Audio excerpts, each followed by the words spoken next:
श्री गुरुपादुकाभ्यां नमः. आदरणीय स्वामी भक्त महादेव दामोदर भट लिखित सोहम साधना पंथराज या ग्रंथाचं वाचन क्रमशः आपण ऐकत आहोत.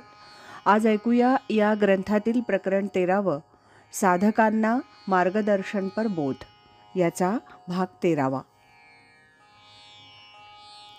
नाथ सांप्रदायी गृहस्थाश्रमी संन्यासी व्हा. सकळ संमते जगी अर्जुना गा तोच योगी. जो कर्मे करूनी रागी नोहेची फळी. जैसी मही जे उद्भिजे जनी अहम बुद्धी वीण सहजे. आणि तेथींची तिये बीजे अपेक्षीना. तैसा अन्वयाचेनी आधारे जातीचेनी अनुकारे. जे जेणे अवसरे करणे पावे. ते तैसेची उचित करी परी साटोपू नोहे शरीरी. आणि बुद्धीही करोनी फळवेरी जायेचिना. ऐसा तोची संन्यासी पार्थागा परियेसी. तोची भरवसे निसी योगेश्वरू. करोनिया कर्मे फली अनासक्त. तोची योगी येथ सर्वमान्य. जन्म देते भूमी तृणादिका लागी. न राखिता अंगी अहंकार. आणि अपेक्षिना तयाची ती बीजे. अर्जुना सहजे जैशा रीती. तैसी कुळाधारे स्वमरणानुसार. प्रसंगे साचार होती प्राप्त. ती सारी कर्मे करी यथोचित. परी नाही युक्त अहंकारे. अंतरी तो नाही फलाची आसक्ती. ऐसीच विरक्ती जया ठाई. ऐक पार्था तोची संन्यासी संपूर्ण. निश्चये ती जाण योगीराज. विवेक वैराग्ययुक्त सोहम अभ्यासे इंद्रियांची विषयगोडी नष्ट होईल. या विषया वाचून काही आणिक सर्वथा रम्य नाही. ऐसा स्वभावोची पाही इंद्रियांचा. विषया वाचोनी नाही तुझे गोड. ऐसी जन्मखोड इंद्रियांची. विषया वाचून दुसरं काहीच गोड नाही हा आपल्या इंद्रियांचा स्वभावच आहे. निरनिराळ्या विषयांची गोडी ही आपल्या इंद्रियांची जणू जन्मखोडच आहे. म्हणून साधकानं काय करावं? म्हणोनी विषय हे आघवे. सर्वथा मनवनी सांडावे. मग रागद्वेष स्वभावे नाशतील.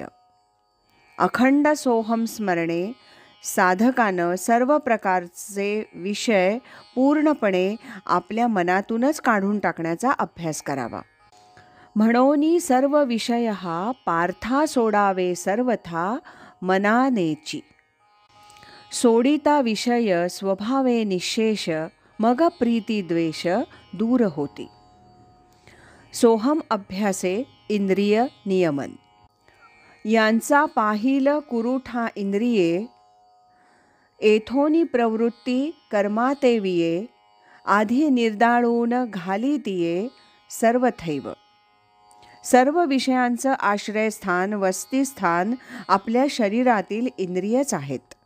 आणि या इंद्रियांकडूनच कर्माची प्रवृत्ती निर्माण होते.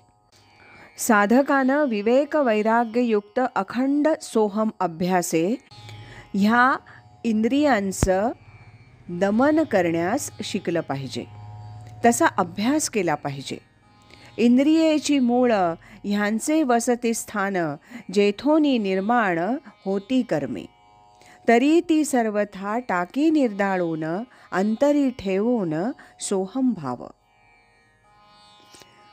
ज्ञानी पुरुषानं 4 चौघांसारखं असावं. मार्गाधारे वर्तावे. विश्व हे मोहरे लावावे. अलौकिक नोहावे लोकाप्रती. म्हणोनी स्वधर्म आचरोनी चांग, सर्वासी सन्मार्ग दाखवाया. लोकविलक्षण करोनी वर्तन, न व्हावे आपण अलौकिक. सोहम हाच नामजप यज्ञ आहे. सोहम म्हणजेच ओम. अशेषाही वाचा, आतू नडनाच सत्याचा, ते अक्षर एकमी वैकुंठीचा वेल्हाळू म्हणे. समस्ताही यज्ञांचा पैकी, जपयज्ञू तो मी ये लोकी. जो कर्मत्यागे प्रणवादिकी, निफजवीजे. नाम जपयज्ञू तो परम, बांधू न शके स्नानादिक कर्म. नामे पावन धर्माधर्म, नाम परब्रह्म वेदार्थे. सर्व वाणी माझी सत्याचा उत्कर्ष, नित्य निर्विशेष नांदे जेथे. तो मी एकाक्षर ओंकार निर्मळ, बोलिला वेल्हाळ वैकुंठीचा. जो का कर्मादिक साधना वाचोन, होतसे निष्पन्न इहलोकी. प्रणव स्वरूपे येई प्रत्ययास, पार्था ज्याचा त्यास अंतरीच. सर्व यज्ञा माझी तो मी सोहम जप, यज्ञ आपोआप होय जो का. साधकाचे मी माझे कमी झाले पाहिजे. म्हणोनी माझेची मी नभती, माझेची मज नोळखती. अहम ममता भ्रांती विषयांध झाले. अहम ममत्वाच्या भ्रांतीत गुंतोन, गेले विसरोन मज लागी. म्हणोनी माझेची मज नोळखती, माझेची न होती मद्रूपते. आज इथेच थांबूया. यानंतरचा भाग आपण उद्या ऐकूया. श्रीमत् सच्चिदानंद सद्गुरु श्री स्वामी स्वरूपानंद महाराज की जय.